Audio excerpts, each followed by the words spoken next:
You ask Tiger to solve. This deals with linear equations with one unknown. The final result is d equals 4. Let's solve it step by step. Swap sides. Group all constants on the right side of the equation. Add 12 to both sides. Simplify the arithmetic.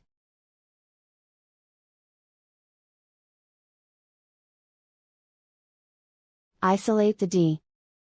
Divide both sides by 5. Simplify the fraction.